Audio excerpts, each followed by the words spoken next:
Hey, what's up? It's Ragan and welcome back to my channel. Today I'm sharing with you 10 books that my husband and I have picked up recently at our local charity shops or secondhand shops and the grocery store, actually, of all places. I'm really excited because 7 of these books we actually got for free. It's a win. Of course, I have my iced coffee here with me today that I make every morning. I unfortunately only have decaf, so that's really a struggle today, especially because I'm about to go get ready to teach my advanced dancers tonight and I need a lot of energy for that, so it's a struggle. I wanted to film this though really quickly and show you all the fun things that we have, and maybe you'll find something that you want to pick up and read. I shared only a couple of these on my Instagram at @Ragan'sReads. You can follow me on there. I post almost every single day. I love chatting with you guys on Bookstagram, so if you haven't followed me yet, please do. I'd love to talk to you and hit me up in the DMs. I love making bookish friends on there. Okay, so the first book I have to get out of the way. Oh, by the way, these books were a surprise from my husband. Like, he came back home from going to the grocery store and he was sweating. He had these heavy bags of groceries and these books. He was like, I went to the charity shop, I thought I would just see what books they had, maybe you'd want any, and I went to pay for them. They were only 20 pence and their card machine wasn't working, and of course, like, you have to pay with contactless here in the UK, where you just like touch the card to the card reader because of like COVID. So their card machine wasn't working, and she said, oh, you can just take them for free. We got them for free. So he carried these heavy books back for me, and this is the first one. It's a massive coffee table book called Cosmos, and it is a 50-pound book, and it's gorgeous. Okay, can I open this? Look how pretty that is. Oh, it's so big that it doesn't fit properly on our coffee table, so it has to be underneath, but I'd love to have a table one day big enough to have this displayed like underneath like a glass part of the table so it's see-through. I think it's so pretty.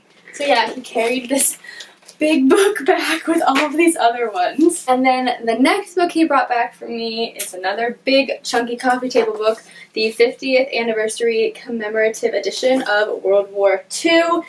It is huge. I've never seen this book before. It's all in black and white, small print, thin pages.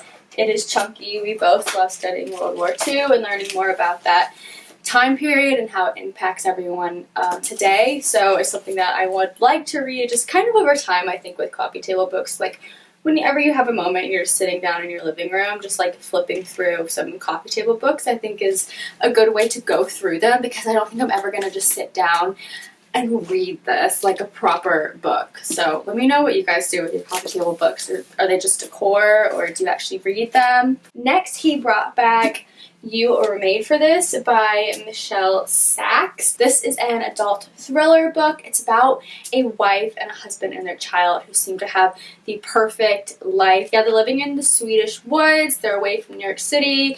I think they're American. And her best friend comes to stay.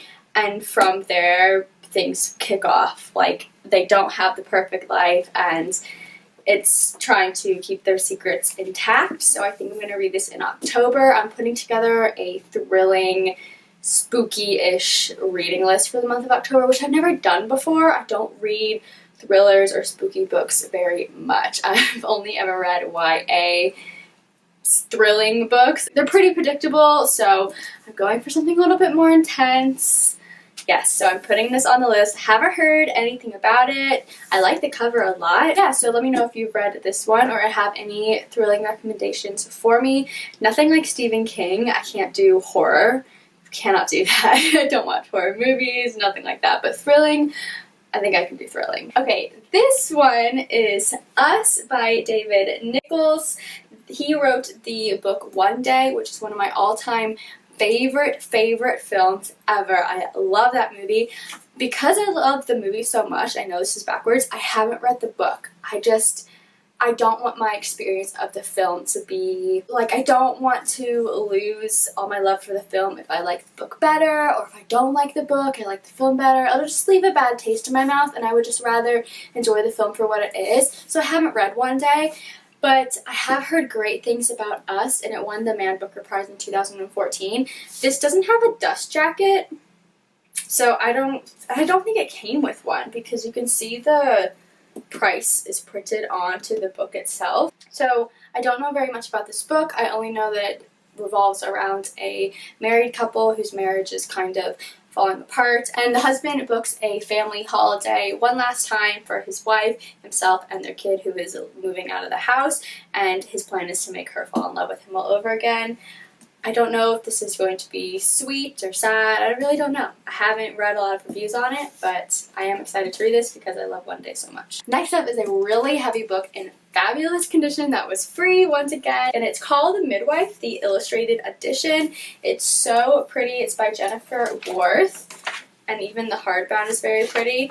This is what inspired the really popular TV show called The Midwife, which is one of my mom's favorites. I've never actually read it.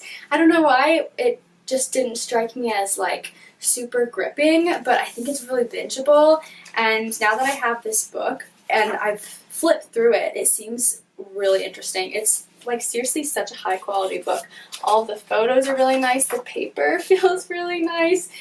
It's heavy. There's lots and lots to dive into, and it's basically about the struggle of women in a post-war time East End London who bring babies into the world and the midwives that fight alongside them. So I think it's going to be a really compelling read, emotional read, and historically informative read. So yeah, that's a great find. I think honestly he did so well picking out books for me. The next one he grabbed was the Da Vinci Code by Dan Brown.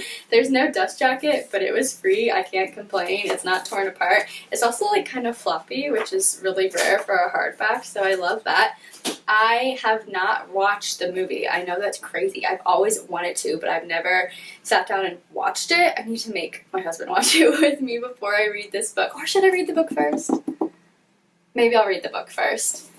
Yeah, I know a lot about this book, but I don't know all the twists and turns, and I don't want to Google it. Like, I'm afraid to look it up, and I feel like a lot of you probably have watched this movie or know the book, so I'm not going to tell you what it's about, because if I look it up, I might be spoiled. So The Da Vinci Code is another one that we grabbed. This is a historical nonfiction book about the Edwardians by Roy Hattersley. Yeah, that's pretty much what it is. It's a heavy book. It's a thick book. The Edwardian period is a time that I don't know much about. I know way more about like medieval England, Tudor England, Victorian England, Georgian England, but I don't really know much about Edwardian. I think it's the fashion.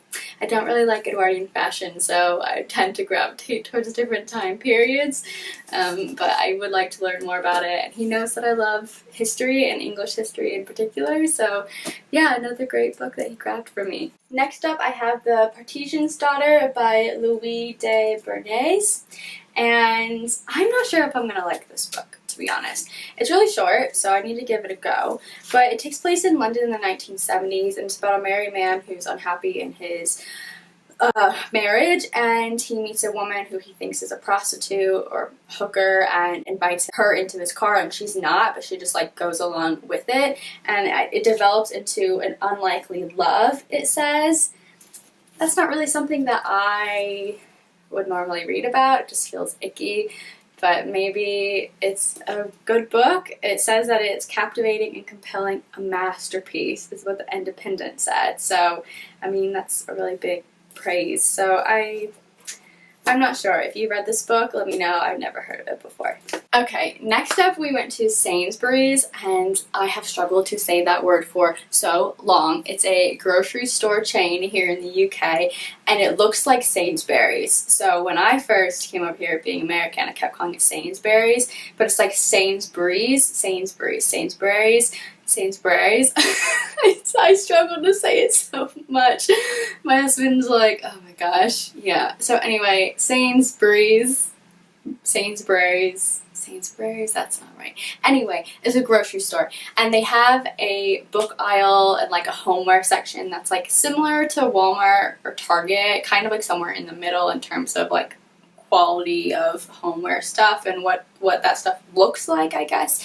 And they have a book aisle. It's only about half an aisle or one aisle. It's not as big as Target's usually, but the books are all brand new and they're like newly published and they're a fraction of the price of Waterstone. So I don't know how they do it, but I grabbed 3. The first one was a book cover buy, which I rarely do. Like, I get all of these books from bargain bookshops normally, and so I don't really feel like I'm splurging or like buying something for the cover. I buy it because it looks good and it's cheap. You know, I went into those bargain shops looking to buy books and had the intention. I went to Sainsburys to get chicken, so this was like a splurge, like just, you know, a cover buy. And that was We Just Clicked by Annabelle. This is an adult contemporary romantic comedy. It sounds super fluffy and cheesy. It was £4.50 and it's brand new. I don't read adult romance books, like chick lit is what it is.